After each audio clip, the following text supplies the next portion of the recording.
एउटा के गर्नु पर्यो भन्दाखेरि यो खुट्टा र यो खुट्टा छ नि तपाईँहरूले त्यसलाई चाहिँ एउटा डोरीले बाँधेर ठ्याक्क उभिँदाखेरि जुन पोजिसनमा हुन्छ नि त्यो पोजिसनमा राख्नु। नभए यो हुँदाखेरि चाहिँ यो लिगामेन्ट यहाँनिर हुन्छ नि यो खुट्टाको त्यो टियर भयो भनेदेखि त्यो च्यात्यो भनेदेखि चाहिँ गाई पर्मानेन्टली उठ्दैन। अब हाम्रो जस्तो हुँदैन, हामी त बेडमा रेस्ट गर्छौँ होइन।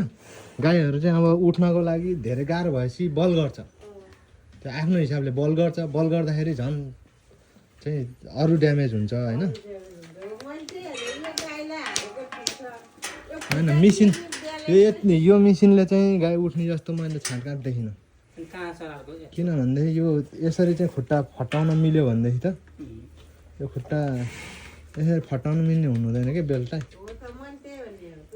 यो धेरै ठुल्ठुलो गाईलाई होइन, अब यो यहाँनिर पुग्दाखेरि यो गाई उठिसक्दैन, यो बेल्ट धेरै उ भयो।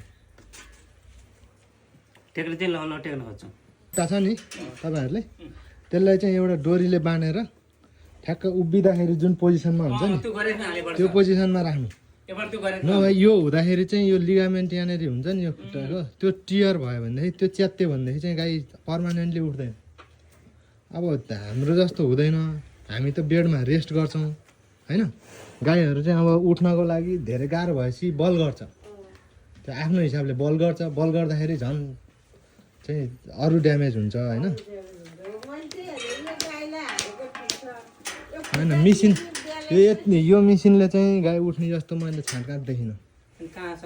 किन भनेदेखि यो यसरी चाहिँ खुट्टा फटाउन मिल्यो भनेदेखि त यो खुट्टा यसरी फटाउनु मिल्ने हुनु हुँदैन कि बेल्टलाई।